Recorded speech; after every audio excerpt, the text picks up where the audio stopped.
We are gonna get shit on so Oh, bad for this, yeah, dude. we're gonna. I I'm know just like, I don't even want to check the comments on I this don't one. either. I don't either. It'll be great. If you're watching this right now and you haven't hit the like button, Billy, get on it. Bug your brother. Tell him to do the same. This one comes in from Dulcimerist, old time friend of the show, Dulce. Dolce. Says Brandon Belt's career numbers show he always starts slow and then really heats up in May. Hoping that's also true for 2023. So what are your thoughts on this, Scott? I mean, he's right.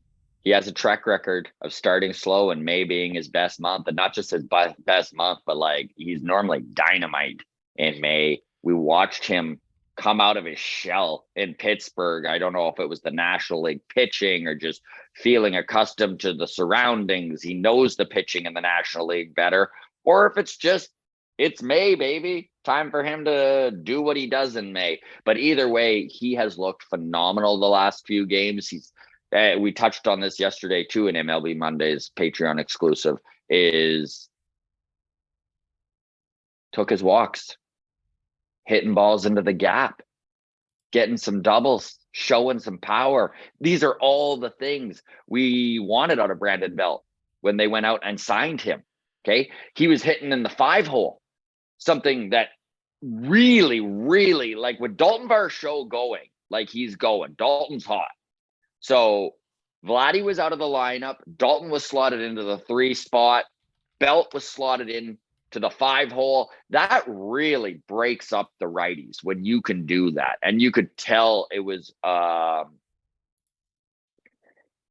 pain to the Pittsburgh pitchers. It really was, right? Like they just couldn't get locked in and struggled to get through innings. They never plowed through this team, right? Like they'd get a clean inning and then it was back to the top of the lineup and then they'd struggle again. So I love what Brandon Belt is doing currently. Fingers crossed it continues and that this is the real Brandon Belt we're seeing. Still a small sample size to truly say that he's fixed, but does give me hope.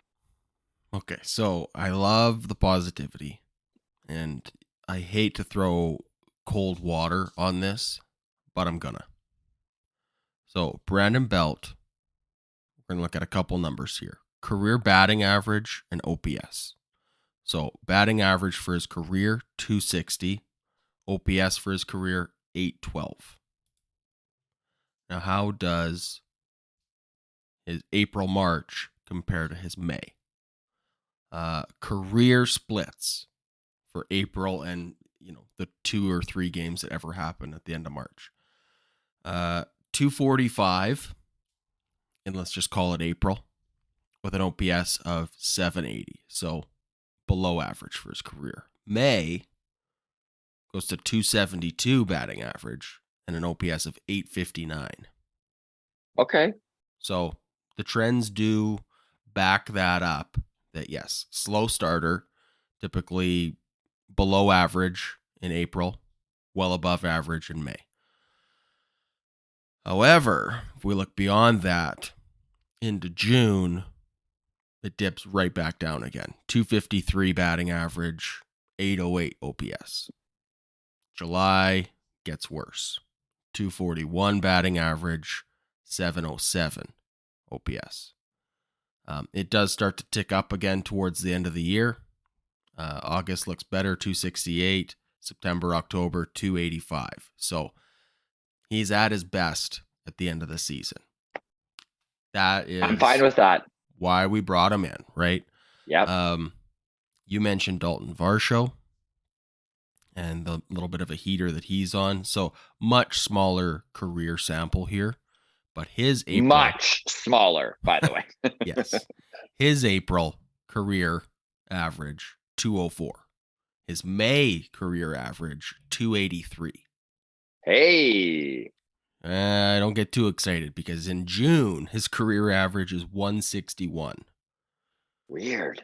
So is it weird or is this just all of baseball? So I wanted to look at, I did the homework for...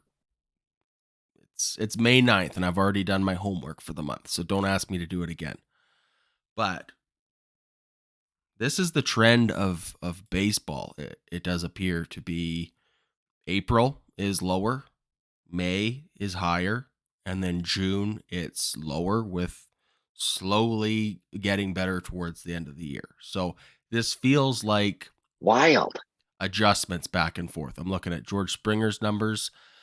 I'm just going to read batting averages. So, I mean, the OPS matches as well. Just trust me on this. Look it up yourself if you need to, if you're listening at home, but you can follow along. So, George Springer career splits for April 248, May 286, June Right. 254, July 257, and then by August it's back up to 270, September, October 284. You're thinking, well, that's just the good players. What does Kevin Biggio's numbers look like? Get out of my head. No. So April, Kevin Biggio 142, May 233. He does continue to get hot through June. Career numbers 259. Yeah, hot for Kevin Biggio, career 259. And then July is where he sees his regressions, 197, before picking it up towards 246 in September, October. Well, what about some of the all-time Blue Jays, Adam? That's what you're probably wondering. What's Jose Batista's number look like? Have you pulled his up? Well, I have. And his April looks like a 240 batting average. His May is a 283 before, guess what? Dropping in June, 239 batting average. What about some of the all-timers? Barry Bonds, what do his numbers look like? Well, they always look good, but in April, they're lower than average. April, Barry Bonds, 293. May, 302. Before, guess what? 289 in June. It dips right back Plummeting. down, Scott. Plummeting to to a 289. 289. It is his worst split for all summer months for Barry Bonds is June. Barry Ken Griffey Bonds, Jr., not a Hall of perhaps? Famer, right? Yeah. Not a Hall of Famer. Yeah, exactly. Ken Griffey Jr. batting average in April is 272. May, it's up to 286. June, it's back down to 276 before ticking up 294, 303. Interesting Ken Griffey Jr. career batting average in September and October, 266. But I think this is just kind of the way baseball goes. Like, it maybe takes hitters longer to get in their rhythm than it does pitchers out of spring training. Mm-hmm. They find their rhythm in May, and then pitchers adjust, or I don't know if fatigue sets in by June, what's going on, but it does seem to be a pretty common trend that, yeah, generally speaking, and again, these are anecdotal sample sizes of 7 players I looked at, but there's a pattern here, Scott, and that is numbers are typically lower in April. They uptick in May, and then by June, adjustments settle things back in. So, well, number one, great job. thank you. Love the research.